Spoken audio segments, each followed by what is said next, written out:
Good morning, welcome. आज नया series शुरू कर रहे हैं, the art of personal finance. नया पर्सनल फाइनेंस के ऊपर एक नया सीरीज शुरू कर रहा हूँ। वो सीरीज का मतलब ही ये है कि हर एक आदमी का पर्सनल फाइनेंस अलग अलग होता है। अगर आप एक ही पर्सनल फाइनेंस सबको लेके अगर आप पकड़ोगे कि हर एक का पर्सनल फाइनेंस एक ही होता है और आप अपना जो फाइनेंसेस है वो सबके लिए एक ही तरीके से मैनेज करोगे तो आप कहीं ना कहीं गलती कर सकते हो। इसके पीछे बहुत सारा रीजंस है। आपका इनकम एक रीज़न है, आपका वे ऑफ इनकम है, यानी एक ही वे से आपका इनकम आ रहा होगा, आपका गोल्स अलग होता है, आपका रिक्वायरमेंट अलग होता है, आपका रिस्क टेकिंग कैपेसिटी अलग होता है।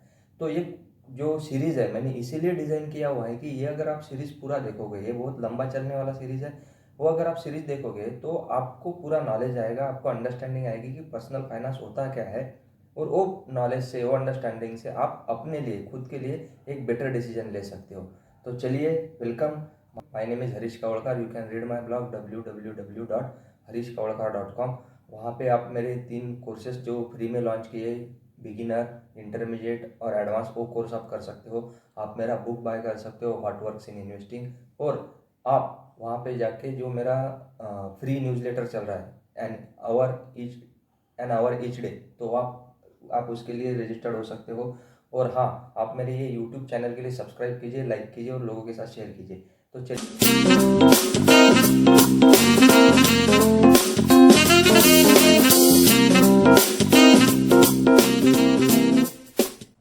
आर यू सेविंग और आर यू इन्वेस्टिंग? तो सेविंग क्या होता है और इन्वेस्टिंग क्या होता है? तो देखिए, बहुत सारे लोगों में थोड़ा मिसकंसेप्शन होता है कि सेविंग और इन्वेस्टिंग एक ही है, लेकिन सेविंग और इन्वेस्टिंग में बहुत सारा फर्क है। सेविंग का मतलब होता है कि जो आपके एक्सपेंसेस, जो आपका इनकम है, इनकम में से आपने अगर एक्सपेंसेस माइनस किया, जो बचा वो सेविंग हो गया। ये एक धारणा है। दूसरा धारणा ऐसा है कि अगर कहीं सेविंग आपको करना है तो आपका जो इनकम है उसमें से आपको 4% ऑफ सेविंग करना है, बचा हुआ आप एक्सपेंस कर सकते हो। तो ये भी एक धारणा है। लेकिन खाली पैसा इनकम में से साइड में रखना, वो सेविंग हुआ है, लेकिन ये आपको कभी वेल्थ क्रिएट करके नहीं देगा, क्योंकि इसमें एक बहुत बड़ी चीज़ होती है जिसका नाम है इन्फ्लेशन। इन्फ्लेशन का मतलब होता है महंगाई का दर। हर साल जो महंगाई बढ़ती है, अभी अगर रिसेंट में आप देखोगे 6 to 7% या 8% के करीब यहाँ पे इन्फ्लेशन रेट चल रहा है। परसेंटेज में बता रहा हूँ इंडिया में। तो वो आपका जो रिटर्न है सेविंग का, वो आपका ईट करेगा, वो आपका रिटर्न खाएगा, आपका रिटर्न कम होगा। समझो आप। देखिए, डिफरेंस देखते सेविंग और इन्वेस्टिंग में क्या है। इनकम में से आपने आपका एक्सपेंस माइनस किया तो हुआ सेविंग। लाइक, और सेविंग में खाली सेविंग करके कुछ मतलब नहीं होता है, क्योंकि सेविंग अगर आपने किया और वहाँ पे एक बहुत बड़ा फैक्टर प्ले होता है इन्फ्लेशन का। इन्फ्लेशन का मतलब होता है हिंदी में महंगाई का दर। तो इन्फ्लेशन का जो अभी रेट चल रहा है वो 6 to 7% चल रहा है। और आप सेविंग प्रोडक्ट जो भी इंडिया में है वहाँ पे अगर आप 5% 6% कमा रहे हो, तो वैसे ही आप नेगेटिव रेट कमा रहे हो, यानी आपका जो इनकम है, जो सेविंग से हो रहा है, वो बहुत कम होने वाला है। जहाँ पे भी आप सेविंग इन्वेस्ट करोगे, जैसे आपका एफडी हुआ, पीपीएफ अकाउंट हुआ, या आप सेविंग बैंक अकाउंट में पैसे रखते हो, तो उससे आपका इन्फ्लेशन की वजह से रिटर्न बहुत कम होता है। बहुत अभी के रिसेंट टाइम में वो आपको निगेटिव रियल इंटरेस्ट रेट है, यानी आपको निगेटिव रिटर्न लग रहा है। क्यों? समझो 5% 4% आप कमा रहे हो सेविंग प्रोडक्ट से, और यहाँ पे इन्फ्लेशन का रेट ही 7 to 8% है। तो 4 - 7, तो आप -3% में हो, यानी आपका कमा रहे हो 4% और आपका इन्फ्लेशन रेट है 7%। तो आप माइनस करोगे तो आप निगेटिव में आते हो। तो बहुत सारा साइकोलॉजी प्ले होता है कि सेविंग क्या होता है, इन्वेस्टिंग क्या होता है। लेकिन एक कभी भी ध्यान में रखिए, जो आप सेविंग करोगे, सेविंग से ही आप इन्वेस्टिंग कर सकते हो। विदाउट सेविंग आप इन्वेस्टिंग नहीं कर सकते हो। तो जितना इंपॉर्टेंस इन्वेस्टिंग को है, उतना ही बढ़िया इंपॉर्टेंस सेविंग को है। लेकिन सेविंग आप कहाँ पे इन्वेस्ट कर रहे हो, ये बहुत बड़ी चीज़ होती है। और ये दोनों में का डिफरेंस अगर आप समझ सको, तो आपके पर्सनल फाइनेंस के लिए, आपके पर्सनल लाइफ के लिए, फाइनेंशियल लाइफ के लिए बहुत बढ़िया होगा। तो चलिए, ये एक पॉइंट हुआ। दूसरा पॉइंट हुआ सेविंग का मतलब क्या होता है।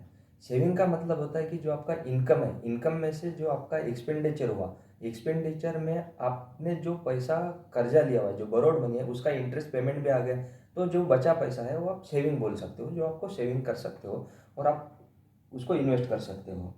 तो सेविंग खाली आपका वेल्थ प्रिजर्व करेगा, प्रिजर्व भी नहीं करेगा, खाली आपको एक कुछ समय के लिए, जब तक इन्फ्लेशन का रेट कम होता है आपके सेविंग इंटरेस्ट रेट से, तो आपको थोड़ा वेल्थ क्रिएट हो सकता है, या थोड़ा आपको दिख सकता है कि पैसा बन रहा है, राइट। तो आप सेविंग इंक्रीज कैसे कर सकते हो, जैसे कि आपको इमेज में दिख रहा होगा, इसके कुछ वे है कि आपका इम्पल्सिव बाइंग जो होता है कि मुझे ये खरीदना है, बहुत सारी चीज़ें खरीदनी होती है, इलेक्ट्रॉनिक्स खरीदना होता है, मोबाइल खरीदना होता है, जो इम्पल्सिव होता है, कहीं दोस्त के पास दिख गया, कहीं फैमिली मेम्बर के पास दिख गया, तो मुझे ये कपड़े खरीदने हैं या मुझे मोबाइल खरीदना है, हाँ होने के बावजूद भी मुझे और खरीदना है, राइट, लेटेस्ट खरीदना है, नया टेक्नोलॉजी खरीदना है। तो ये जो इम्पल्सिव बाइंग है उसको आप थोड़ा कर्टेल कर सकते हो, कम कर सकते हो।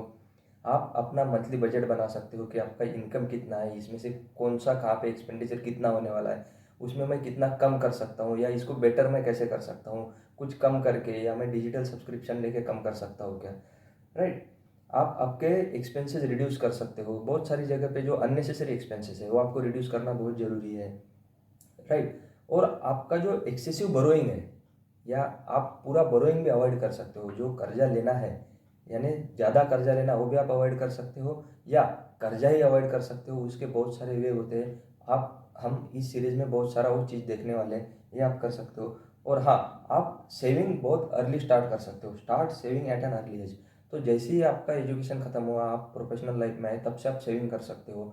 तो ये आप इसका सेविंग इंक्रीज कर सकते हो। और अगर आप सेविंग्स, लास्ट का पॉइंट देखिए, you may start small but save regularly. छोटा भी अमाउंट अगर आप सेव कर रहे हो, लेकिन आप रेगुलरली हर मंथली अगर कर रहे हो, तो ये बहुत बड़ा रोल प्ले करेगा आपके पर्सनल वेल्थ क्रिएट करने में। तो ऐसा ज़रूरत नहीं कि आप 60% 70% ही आपकी इनकम का सेव करो। या बहुत सारे लोगों में धारणा होती है कि यार मेरा इनकम बहुत कम है तो मेरा सेविंग बहुत कम होगा, तो ये कम सेविंग करके कुछ मतलब नहीं है। लेकिन अगर आप अर्ली एज में हो, थोड़ा कम भी आपका सेविंग हो रहा है, तो ये आपके पर्सनल वेल्थ में over the long period of time बहुत बड़ा रोल प्ले करेगा। पर्सनल लाइफ का जो गोल है वो अचीव करने में आपका हेल्प करेगा क्या, राइट। तो आपका पर्सनल लाइफ का गोल क्या हो सकता है कि एक घर खरीदना है, कार खरीदना है, कहीं गोल्ड ज्वेलरी खरीदना है, चिल्ड्रन का एजुकेशन है, या आपका रिटायरमेंट है। तो खाली सेविंग से पूरा हो सकता है, खाली आप कुछ नहीं करोगे, आप इनकम करोगे, एक्सपेंसेस करोगे, जो बचा हुआ सेविंग करोगे, यही करते रहोगे, तो आप आपका जो लाइफ का गोल है, जैसे घर खरीदना है, लड़कों का एजुकेशन है, आपका कार खरीदना है, या रिटायरमेंट आपका खुद का है, तो ये बहुत सारी चीज़ें खाली सेविंग से अचीव हो सकती है क्या, ये बहुत बड़ा मुद्दा आता है खाली सेविंग में।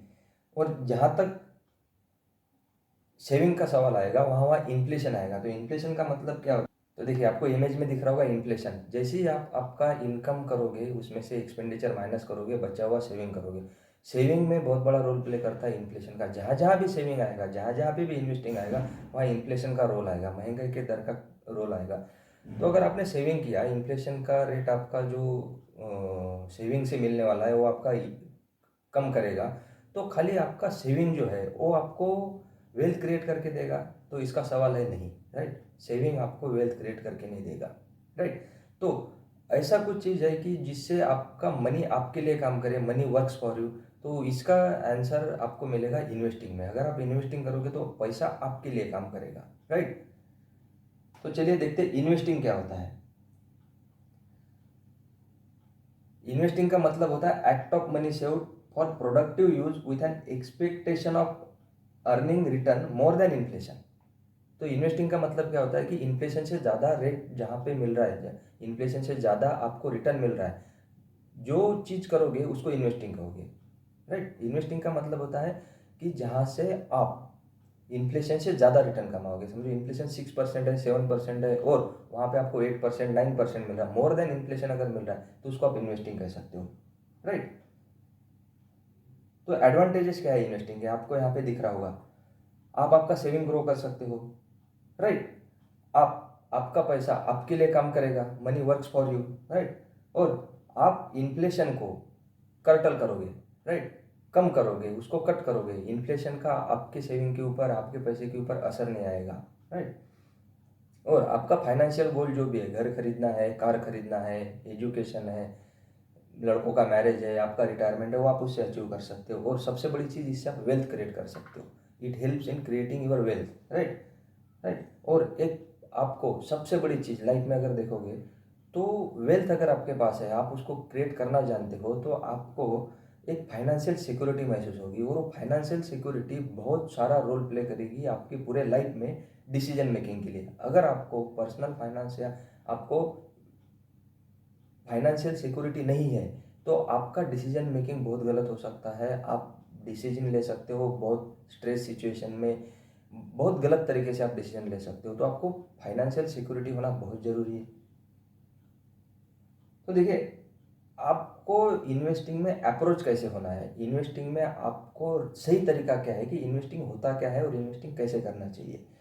तो देखिए, आप आपका रिस्क टॉलरेंस आपने देखना चाहिए, जैसे कि आपको इमेज में दिख रहा होगा, understand your own risk tolerance. आपका रिस्क टेकिंग कैपेसिटी क्या है, ना कि आपके फैमिली मेम्बर का, ना आपके पिताजी का, ना आपके भाई का। आपको खुद का देखना है कि आपका रिस्क टेकिंग कैपेसिटी कितना है। Right, understand your own risk tolerance. आप रिस्क कितना टॉलरेट कर सकते हो, कितना ले सकते हो, कितना नहीं ले सकते हो। राइट, और इन्वेस्टिंग में रिस्क क्या है, उसमें अगर आप कहीं पर्टिकुलर प्रोडक्ट में इन्वेस्ट कर रहे हो तो वहाँ पे रिस्क क्या है वो आपको कैलकुलेट करके आना चाहिए कि कितना हो सकता है। एग्जैक्टली कैलकुलेट तो नहीं कर सकते, लेकिन कितना हो सकता है, इसके ड्रॉबैक क्या हो सकते हैं, इसके बेनिफिट क्या हो सकते हैं। राइट, और ये चीज़ जो आप कर रहे हो, ये पर्टिकुलर इन्वेस्टमेंट जो कर रहे हो, इसके पीछे ऑब्जेक्टिव क्या है। जैसे आप शेयर मार्केट में पैसा इन्वेस्ट करोगे तो वेल्थ क्रिएशन हो सकता है, या कहीं पर्टिकुलर स्टॉक में खरीद इन्वेस्ट कर रहे हो तो वहाँ से डिविडेंड यील्ड आ सकता है, इनकम आ सकता है। तो ये बहुत सारे रोल प्ले करेगा, लेकिन ये मायने रखता है। और आपका एज इसमें बहुत मायने रखेगा। देखिए, आपको फोर्थ पॉइंट दिख रहा होगा, this can help you have the right investment instrument appropriate for your age. आपके एज के हिसाब से आपको कहाँ इन्वेस्ट करना है और कितना करना है। अगर आप इक्विटी इन्वेस्टिंग में, स्टॉक इन्वेस्टिंग में अगर आप नए हो, पहले से कुछ आपको एक्सपीरियंस नहीं है, तो कम से कम अमाउंट आप इन्वेस्ट कीजिए। खुद उसके साथ एक्सपीरियंस लीजिए, मार्केट कैसा प्ले होता है, या पर्टिकुलर प्रोडक्ट हो गया, समझो आपका एफडी हो गया, तो एफडी में कितने साल में कितना पैसा बन रहा है, मैं कितना रिस्क ले सकता हूँ, मैं क्यों ले रहा हूँ। तो ये बहुत सारी चीज़ें प्ले करेगी। Consider the time period before you need money. समझो आपको 6 महीने में पैसा लग रहा है, तो आप इक्विटी इन्वेस्टिंग में नहीं लगा सकते हो। वो आपको लिक्विड म्यूचुअल फंड में लगाना होगा, या सेविंग अकाउंट में रखना होगा, या आपको एफडी में रखना होगा। राइट, तो टाइम फ्रेम बहुत मायने रखेगा। हाँ, जो पैसा आपको 5 साल, 10 साल, 15 साल, 20 साल के बाद लगने वाला है, तो आप इक्विटी इन्वेस्टिंग में रख सकते हो। क्योंकि देखिए, जितना टाइम बढ़ेगा उतना आपका रिस्क कम हो सकता है। लेकिन वो गुड बिजनेस के लिए, ग्रेट बिजनेस के लिए। लेकिन पथेटिक बिजनेस है, खराब बिजनेस है, तो जितना आप उसको टाइम दोगे उतना आपका रिस्क को ज़्यादा बढ़ाएगा। राइट, तो टाइम फ्रेम बहुत इंपॉर्टेंट है जब आप इन्वेस्टिंग का पर्टिकुलर प्रोडक्ट में इन्वेस्ट करने के लिए अप्रोच करोगे। पूरा रिसर्च करना चाहिए कोई भी इन्वेस्टिंग के पहले, इक्विटी इन्वेस्टिंग हो, एफडी हो, एफडी कहाँ पे कितना रेट मिल रहा है, क्यों मिल रहा है। अगर XYZ बैंक होगा कि जहाँ पे आपको एफडी का रेट ज़्यादा मिल रहा है, बहुत ज़्यादा है अक्रॉस द इंडस्ट्री, तो वो क्यों है। वो बैंक के आपको फाइनेंसिस मालूम होना चाहिए कि ये कितना रिस्क ले रही है। ऐसा तो नहीं है कि एक ABC बैंक जो अच्छी बैंक है वो आपको 6% दे रही है और दूसरी बैंक आपको 12%, 13%, 14% दे रही है। वो क्यों दे रही है, वो आपके सवाल आपके मन में आना चाहिए, वो आपको इवेलुएट करना, कैलकुलेट करना आना चाहिए। Right, evaluate cost of investing, देखिए ये बहुत बड़ा प्ले करता है। मुझे जो भी इक्विटी इन्वेस्टमेंट जो पसंद आता है, इसका ये बहुत बड़ा मेन रीज़न है कि इसका कॉस्ट ऑफ इन्वेस्टिंग बहुत कम होता है। देखिए, आप अगर जाओगे म्यूचुअल फंड में इन्वेस्ट करने के लिए तो 1.25% है। राइट, अगर आप स्टॉक में इन्वेस्ट करोगे तो 0.5 है। नहीं, वो क्या बोल रहा हूँ मैं, कॉस्ट ऑफ इन्वेस्टिंग, कि अगर आप इन्वेस्टिंग एक बिजनेस शुरू करना चाहते हो कि मुझे इन्वेस्टिंग करना है लाइफ में, तो उसका एक कॉस्ट होता है। जैसे आपने कहीं कपड़ों का दुकान डाला, आपने शोरूम डाला, तो उसकी कॉस्ट कितना है कि आपको दुकान रेंट से लेना है, या तो पहले खरीदना है या रेंट लेना है, ये पहला डिसीजन हुआ, वो आपकी कॉस्ट हो गई। दूसरा, जो लोग वहाँ पे काम करोगे, आपके एम्प्लॉय रहेंगे, जो आपके सर्वेंट रहेंगे, उनका सैलरी आ गया। इसके बाद आपका लाइट बिल आया, बहुत सारी चीज़ें प्ले करेगा जो आपका कॉस्ट होगा। लेकिन इन्वेस्टिंग में कुछ भी कॉस्ट नहीं है, और इक्विटी इन्वेस्टिंग में तो ये सबसे कम है। तो ऐसा बिजनेस आपको मिल रहा है, या ऐसा चीज़ मिल रहा है आपको वेल्थ क्रिएट करने के लिए, कि वहाँ पे आपका कॉस्ट ऑफ इन्वेस्टिंग बहुत कम होगा। करेक्ट, तो ये बहुत बड़ा रोल प्ले करता है। और ऐसा चीज़ में इन्वेस्ट कीजिए जहाँ से इन्फ्लेशन से ज़्यादा आपको रिटर्न मिले, ना कि इन्फ्लेशन से कम मिले। करेक्ट, और सबसे बड़ी चीज़, आपका टैक्स इम्प्लीकेशन कितना आ रहा है। अभी इक्विटी में बहुत सारा चेंजेस हो गया है, वो भी हम लोग ये सीरीज में देखेंगे कि कहाँ कहाँ पे कितना कितना टैक्स लगने वाला है। PPF में कितना है, सेविंग में कितना है, इक्विटी में कितना है, म्यूचुअल फंड में कितना है, कौन से टाइप के म्यूचुअल फंड में कितना है। वो जैसे जैसे सीरीज आगे बढ़ेगी उसमें आपको वो भी समझ में आएगा। लेकिन टैक्स बहुत बड़ी चीज़ होती है। अगर आप FD में देखोगे तो आपको बोलोगे 6%, 5% मिल रहा है, लेकिन अगर आपको उसमें टैक्स समझो 2%, 3% वो इन्वेस्टमेंट से लग रहा है, समझो 10% आपको लगा, आपको 10% आपको FD के रिटर्न मिलेगी, इतनी तो मिलेंगे नहीं, लेकिन मिले। उसमें से 30% आप इनकम टैक्स ब्रैकेट में आ रहे हो, तो आपका 30% रिटर्न कम हुआ है। आप आपने जो इनकम अर्न किया है, जितना इंटरेस्ट रेट अर्न किया है, उसमें से आप टैक्स परसेंटेज का रिटर्न निकालिए तो आपको बहुत ही निगेटिव लगता है। तो रियल रिटर्न आपको कितना मिल रहा है ये आपको कैलकुलेट करके आना चाहिए। और सबसे बड़ी चीज़ है कि स्टार्ट अर्ली एज पॉसिबल। आपका एज कितना भी कम हो, हाँ लीगल लिमिट में होना चाहिए कि आपको कितने साल में आप डीमैट निकाल सकते हो, कितने साल में आप म्यूचुअल फंड निकाल सकते हो। हाँ, अगर आपको आपके बच्चों के लिए, चिल्ड्रन के लिए भी करना है जो 5 साल 10 साल के हैं, तो आप आपके नाम पे निकालिए, उनको को एप्लीकेंट में रख सकते हो या उनको नॉमिनी रख सकते हो।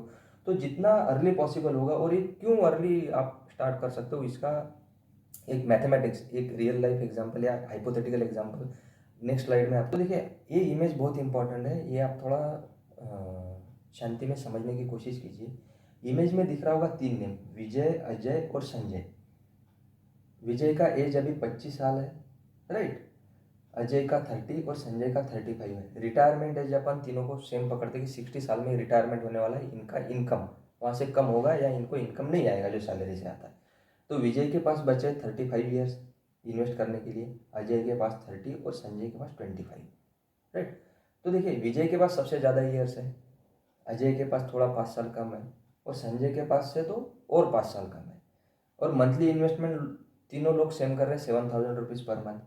तो अगर विजय के केस में 7,000 पर मंथ अगर वो इन्वेस्ट कर रहा है तो 35 ईयर्स में वो इन्वेस्ट करेगा 29.40 lakh rupees, right. Ajay invest करेगा 25.20 लाख रुपीज़, राइट। और संजय इन्वेस्ट करेगा 21 लाख रुपीज़। तो दोनों के, संजय और विजय के इन्वेस्टमेंट में खाली 9 लाख का फर्क है इन्वेस्टेड अमाउंट में, राइट। और संजय और अजय की इसमें खाली 5 लाख का डिफरेंस है इन्वेस्टेड अमाउंट में, जो इन्वेस्ट करेंगे ओवर द 35, 30 और 25 ईयर्स पीरियड। तीनों का रेट ऑफ रिटर्न सेम है 10%। तो देखिए सम एक्यूमुलेटेड, तो वो 30, विजय 35 ईयर्स के बाद कितना वेल्थ क्रिएट करेगा, वो करेगा 2.65 करोड़। देखिए अमाउंट कम नहीं है, बहुत ज़्यादा है। अजय करेगा 1.58 करोड़ और संजय करेगा खाली 92.87 लाख। तो करोड़ के आसपास है, पूरा करोड़ भी नहीं है, राइट। तो इससे आप क्या देखोगे, तो जो अर्ली स्टार्ट करेगा, देखिए इसने स्टार्ट किया है इन्वेस्टिंग 25 ईयर्स में, इसने विजय ने, अजय ने किया 30 और संजय ने किया 35 ईयर्स। तो जो लेट इन्वेस्टिंग स्टार्ट करेगा उसको उतना कम टाइम मिलेगा इन्वेस्ट करने के लिए। ऐसा नहीं कि 60 मिलेगा, आप 60 के बाद भी इन्वेस्ट कर सकते हो, लेकिन जितना जल्दी करोगे उतना आपको रेट ऑफ रिटर्न ज़्यादा मिलेगा। इसमें रोल प्ले करता है कंपाउंडिंग का, राइट। कंपाउंड इंटरेस्ट आप समझ सकते हो, लेकिन इन्वेस्टिंग में जो कंपाउंडिंग प्ले होता है, फार्मूला सेम होता है, लेकिन वहाँ पे जो फार्मूले में होता है टाइम, वो टाइम बहुत इंपॉर्टेंट है। क्योंकि इन्वेस्टिंग में रेट ऑफ रिटर्न आपके हाथ में नहीं होता है, वो मार्केट के ऊपर डिपेंड होता है, म्यूचुअल फंड हो या शेयर मार्केट हो, कोई भी हो। लेकिन अगर आपका टाइम आप इंक्रीज कर सकते हो तो एज अ इंडिविजुअल या रिटेल इन्वेस्टर आपके पास एक बहुत बड़ी चीज़ है टाइम, जिससे आप बहुत ह्यूज वेल्थ क्रिएट कर सकते हो। तो देखिए बहुत सिंपल एग्जांपल है, लेकिन ये इमेज के पीछे मेरा एक ही मकसद था कि आपको जल्दी स्टार्ट करना क्यों इम्पोर्टेंट है। देखिए तीनों का अमाउंट सेम है, पर मंथ का अमाउंट सेम है, खाली नंबर ऑफ ईयर्स कम हो रहा है, यानी इनका इन्वेस्टेड अमाउंट, इन्वेस्टेड ईयर्स कम हो रहे हैं, लेकिन रिटर्न सेम है, इन्वेस्टमेंट मंथली अमाउंट सेम है, और उनके रेट ऑफ रिटर्न भी सेम है। लेकिन अगर टाइम नहीं बढ़ाओगे, आप उसका टाइम इंक्रीज नहीं करोगे, तो आपको रिटर्न कम आएगा, यानी आपका वेल्थ कम एक्यूमुलेट होगा। तो देखिए जैसे ग्राफ में दिख रहा होगा, विजय का ग्राफ है, अजय का ग्राफ है और संजय का ग्राफ है, बहुत बड़ा डिफरेंस प्ले करेगा, आपको इमेज में दिख रहा होगा। तो सेविंग में आपको क्या पॉइंट्स रिमेंबर करना चाहिए, जैसे आपको इमेज में दिख रहा हो, points to remember to save, do not spend all what you earn. देखिए ये बहुत बड़ी चीज़ प्ले करता है कि मैंने नया नया इनकम स्टार्ट किया है, मैं 24-25 साल का हूँ फॉर एग्जांपल, और मैं इनकम जितना भी कर रहा हूँ वो पूरा स्पेंड कर रहा हूँ। तो ये आपको अभी कुछ नहीं लग रहा होगा, लेकिन जैसे आपका एज बढ़ेगा, 35, 40, 45 ईयर्स होगा, तो ये आपको बहुत रियलाइज होगा कि मैंने पूरा इनकम मेरा स्पेंड किया है। It is never too early to save. एक कभी मत देखिए कि ये बहुत जल्दी हो रहा है मैं सेविंग के लिए, जितना जल्दी हो सके उतना सेविंग कीजिए, राइट। और कम से स्टार्ट स्मॉल बट रेगुलरली, कम भी हुआ तो कुछ दिक्कत नहीं है, लेकिन रेगुलर इन्वेस्ट कीजिए, लंबे टाइम के लिए आप सेविंग कीजिए। Points to remember while investing, देखिए दोनों में डिफरेंस है, सेविंग में क्या है, इन्वेस्टिंग में क्या है। और ये पॉइंट थोड़े कम लग रहे होंगे, लेकिन ये आपके लाइफ में बहुत इंपॉर्टेंट रोल प्ले करेंगे। While investing, study before investing. ये देखिए सेविंग में तो इतना नहीं मैंने बताया कि स्टडी बिफोर सेविंग, वो बहुत सारे लोगों को मालूम होता है, आपके पर्सनल बैंकर या आपका जो भी फ्रेंड होगा आपको बता सकता है। लेकिन इन्वेस्टिंग में स्टडी बिफोर इन्वेस्टिंग, ऐसा नहीं कि जहाँ पे मुझे ज़्यादा रिटर्न मिलेगा वहीं पे मैं इन्वेस्ट करूँगा। उसका रिस्क क्या है, उसका पूरा स्टडी, थरोली स्टडी आप खुद करना चाहिए, ना कि किसी के ऊपर डिपेंड होना चाहिए। देखिए ये जो यूट्यूब चैनल या ब्लॉग मैंने शुरू किया है, ये आपको खाली नॉलेज देने के लिए शेयर किया है, इसका कोई और पर्पज़ नहीं है, खाली एजुकेशनल पर्पज़ है। और जितना आप एजुकेशन लोगे, आपका नॉलेज बिल्ड करोगे, वो आपके पर्सनल डिसीजन, क्योंकि देखिए आप इंडिविजुअल इन्वेस्टर हो, आपका एक यूनिक पर्सनल फाइनेंस होता है, आपका इनकम होता है, आपका रिस्क टॉलरेंस अलग है, आपका गोल्स अलग है। तो जितना आप नॉलेज एक्यूमुलेट करोगे, जितना आप ये चीज़ें समझोगे, आपके लिए सही होगा, डिसीजन मेकिंग के लिए सही होगा। Investing is a serious activity. देखिए ये सीरियस एक्टिविटी है, ऐसा नहीं कि खाली आपको रिटर्न कमाने के लिए करना है। देखिए बहुत सारा इक्विटी इन्वेस्टिंग में होता है, ये वीक का हॉट स्टॉक्स ये है, आप खरीदिए, सैटरडे या फ्राइडे तक आपको अच्छे रिटर्न मिलेंगे। देखिए ये इन्वेस्टिंग नहीं है, स्पेकुलेशन है, राइट। और जो सही इन्वेस्टिंग है वो बोरिंग है, वो एक्साइटमेंट नहीं है। जहाँ जहाँ पे आपको एक्साइटमेंट दिख रहा होगा कि ये बहुत बढ़ रहा है, बहुत कम ज़्यादा हो रहा है, मुझे यानी मज़ा आ रहा है, तो ये इन्वेस्टिंग नहीं है, आप कोई तो भी गलत चीज़ कर रहे हो। जो भी बोरिंग चीज़ होगी इन्वेस्टिंग में, लंबे समय के लिए कंपनी आराम से ग्रो कर रही है, तो आपका पैसा वेल्थ क्रिएट होगा, डेफिनेटली क्रिएट होगा, और सेफली क्रिएट होगा, राइट। डू नॉट स्पेकुलेट, आप स्पेकुलेट कभी मत कीजिए लाइफ में, चाहे वो एफडी में हो कि यहाँ पे 7% मिल रहा है, वहाँ पे 13% मिल रहा है, ये स्पेकुलेशन हुआ। एफडी में भी स्पेकुलेशन हुआ कि ज़्यादा मिल रहा है, लेकिन क्यों मिल रहा है वो आपको कैलकुलेट करके आना चाहिए। इन्वेस्टिंग में होता है, इक्विटी इन्वेस्टिंग में लोग बहुत सारा स्पेकुलेट करते हैं, आईपीओ के ऊपर सबसे ज़्यादा पैसा लगाते हैं। देखिए पैसा कमाना गलत नहीं है, लेकिन जो वे होता है, क्यों मैं बोल रहा हूँ, देखिए आईपीओ इन्वेस्टिंग भी ये गलत नहीं है, कम समय में आपको अच्छा रिटर्न मिल रहा है, लेकिन कितना, और वो भी आईपीओ में आप पैसा लगा रहे हो, तो आपका जो कैलकुलेशंस है, आपका जो स्टडी है, वो आपने किया है नहीं किया है, या किसी ने बोला और आपने स्टडी किया है, ये बहुत सारी गलत चीज़ें होती है, राइट। और जो कंटेंजेंसी फंड है, never invest your contingency fund. Contingency fund का मतलब होता है जो इमरजेंसी फंड है, जो आपको 6 महीने साल भर का जो आपका एक्सपेंसेस होने वाला है, जो आपने कंटेंजेंसी फंड में रखा है, तो वो आप कभी इन्वेस्ट नहीं करना चाहिए। या मेरा यार मेरे बच्चों का स्टडी का या स्कूल का फीस है जो मैंने इन्वेस्ट कर दिया, ये चीज़ें गलत है, राइट। तो कंटेंजेंसी फंड कभी मत इन्वेस्ट कीजिए। Never invest from borrowed money, कर्जा लेके इन्वेस्ट करना बहुत पथेटिक चीज़ है। ये आपको देखिए ये छोटी छोटी चीज़ें है, लेकिन जो एक्सपीरियंस बंदा है वही बताएगा ये चीज़ें मत करो। देखिए आईपीओ के लिए आपका ब्रोकर आपको बोरोड मनी दे सकता है कि आप बोरो कीजिए मेरे से, मैं आपको 12% या 13% लगाऊंगा, 8 दिन 15 दिन में कम है, लेकिन आपको रिटर्न अच्छा मिलेगा। हाँ, अगर वो इतना कॉन्फिडेंट है तो वो खुद क्यों नहीं पैसा लगा सकता। देखिए बहुत बड़ी चीज़ मैं बता रहा हूँ आपको, और आप लगा रहे हो, आप रिस्क ले रहे हो, क्योंकि वो बोरोड मनी है, आपको रिटर्न आए ना आए उसका पैसा इन्वेस्ट करना है, विथ आपको उसका पैसा रिटर्न करना है विथ उसका इंटरेस्ट, राइट। कभी भी बोरोड मनी से कभी इन्वेस्ट मत कीजिए, या पर्सनल लोन लेके क्रेडिट कार्ड लोन से कभी इन्वेस्ट मत कीजिए, ना किया तो अच्छा है। और इन्वेस्टमेंट प्रोडक्ट आप पहले से अच्छी तरीके से देखिए। देखिए इक्विटी है, इक्विटी में कौन सा स्टॉक्स है, उसका बिजनेस क्या है, या आप म्यूचुअल फंड में इन्वेस्ट कर रहे हो, कौन से टाइप का म्यूचुअल फंड है। इन्वेस्टमेंट फंड जो आपको एडवाइज़र बताता है वही आप इन्वेस्ट करते हो, लेकिन म्यूचुअल फंड में भी बहुत सारा टाइप होता है जो आपको अच्छा वेल्थ क्रिएट करेगा और आपका नीड फुलफिल करेगा। हर एक आदमी का नीड अलग अलग होता है, किसी को समझो मल्टी कैप फंड अच्छा है तो किसी को लिक्विड फंड अच्छा है, किसी को हाइब्रिड फंड अच्छा है तो किसी को डेट फंड अच्छा है, राइट। तो वो आपने देखना चाहिए, और उसमें भी कौन सा फंड हाउस अच्छा है जिसका कॉस्ट कम है, ये बहुत सारा रोल प्ले करेगा इन्वेस्टिंग में। आगे चल के ये सीरीज में हम लोग इक्विटी के ऊपर और म्यूचुअल फंड के ऊपर बहुत सारा फोकस करने वाले हैं। डाइवर्सिफाई, देखिए अगर मुझे आप पर्सनली पूछोगे तो आप डाइवर्सिफाई होना चाहिए या नहीं होना चाहिए, हाँ करेक्ट, डाइवर्सिफाई होना चाहिए। लेकिन देखिए एक म्यूचुअल फंड 50 कंपनियां, 30 कंपनियां, 40 कंपनियां खरीदता है, और आपने अगर 6 म्यूचुअल फंड निकाले हुए, तो ये डाइवर्सिफिकेशन नहीं हुआ। एक ही म्यूचुअल फंड आपको डाइवर्सिफिकेशन दे सकता है, या मेजरली 2 म्यूचुअल फंड आपको डाइवर्सिफिकेशन दे सकते हैं। लेकिन आपने अगर 6 किया है और हर म्यूचुअल फंड ने 40 कंपनियां खरीदी है, तो कितना कंपनी, 250-300 कंपनी में आपका पैसा इन्वेस्ट हो रहा है, तो आपको वेल्थ क्रिएट नहीं करेगा। डाइवर्सिफिकेशन का रोल होता है कि आपका रिस्क थोड़ा मिटिगेट करे, और दूसरा आपका पैसा सिक्योर्ड रखे, ना कि वो वेल्थ क्रिएट करे। जितना आप कॉन्सेंट्रेटेड होगे उतना आपका वेल्थ क्रिएशन का स्पीड बढ़ेगा, लेकिन उसमें रिस्क होता है। अगर आप एक्सपीरियंस नहीं हो, आपका स्टडी पूरा नहीं है, तो आप डाइवर्सिफिकेशन कर सकते हो, राइट। तो ये थोड़ा पॉइंट्स टू रिमेंबर है। देखिए आपको इमेज में दिख रहा होगा ratios to track your personal finance.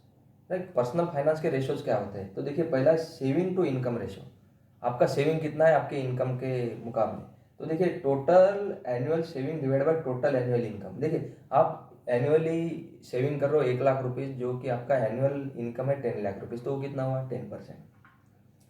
तो ये जितना हायर होगा, यानी 10 लाख में से 20 लाख 30 लाख आप इन्वेस्ट करोगे, सॉरी 10 लाख में से अगर 2 लाख 3 लाख अगर आप सेविंग करोगे, यानी आपका जो परसेंटेज है 10% से 20% 30% हुआ। तो ये जितना हायर रेशो होगा ये आपके लिए बढ़िया है। Debt to income ratio, debt to income ratio का मतलब हुआ है कि यार आपका इनकम 10 लाख है और आपके ऊपर कर्जे 30 लाख रुपए है, तो ये जितना ज़्यादा उतना गलत है, ये जितना कम हो उतना बेटर है। तो ये आप कैलकुलेट कर सकते हो यार मेरे ऊपर पूरा डेट कितना है, क्रेडिट कार्ड का कितना है, क्रेडिट कार्ड का कितना है, हाउसिंग फाइनेंस का कितना है, या मेरा कोई और पर्सनल लोन चल रहा है उसका कितना है, या बहुत सारा लोन होता है, एजुकेशन लोन है वो कितना है, और आपका टोटल एनुअल इनकम कितना है। हाँ, और उसका जो आप रिपेमेंट का शेड्यूल है, या आपका जो टोटल ईएमआई जा रहा है पूरे डेट के ऊपर, वो आपके इनकम से ज़्यादा ना हो। वो तो बहुत ही पथेटिक चीज़ होगी, लेकिन 20% 30% से ज़्यादा नहीं होना चाहिए। हाँ, और नेसेसरी है तभी आप घर खरीदने के लिए आप लोन ले सकते हो जहाँ पे आप रह रहे हो। ये एक अच्छी चीज़ है, क्योंकि आप पूरा घर जो 1 करोड़ या 1.5 करोड़ का है, आपके पास इतना सेविंग नहीं हो सकता है। हाँ, लेकिन सेविंग जो आपका होम लोन का इंटरेस्ट रेट है वो कम है। देखिए 6%, 6.5, राइट, अराउंड 6.75 टू 8% 9% तक होम लोन का रेट चलता है। वही क्रेडिट कार्ड या पर्सनल लोन का बहुत ज़्यादा है। राइट, तो और जो आप घर खरीदोगे तो वो आपके रहने के लिए होगा, उससे आपका रेंट सेविंग हो सकता है, या over the period of time आपको वेल्थ क्रिएट करके देगा, तो आपका सेविंग बहुत सारा चीज़ प्ले करेगा। तो देखिए ये हुआ पहला मेरा सेशन कि आर यू सेविंग और आर यू इन्वेस्टिंग। तो ये बहुत लंबा सीरीज चलने वाला है, वीकली पोस्ट करूँगा या 15 डेज में पोस्ट करूँगा, लेकिन ये आप थोड़ा गौर से देखिए, आपके दोस्तों के साथ शेयर कीजिए, वीडियो को लाइक कीजिए, सब्सक्राइब कीजिए। ये कुछ चीज़ जो मैं आपको बता रहा हूँ ये बहुत सिंपल चीज़ें होती है, लेकिन इन्वेस्टिंग बहुत सिंपल है, आपको बहुत कॉम्प्लिकेटेड तरीके से बताई जाती है। और हाँ, अगर आप इसको रेगुलरली फॉलो करोगे, बिलीव करोगे, और आपका एजुकेशन आप बढ़ाओगे, नया नया रिसोर्सेस हो गया, वहाँ पे आप रीड करोगे, समझोगे कि ये चीज़ क्या होती है, तो आपके लाइफ में ये बहुत बड़ा रोल प्ले करेगा, और ये बहुत इंपॉर्टेंट चीज़ है आपके पर्सनल फाइनेंस के लिए। तो चलिए, थैंक यू वेरी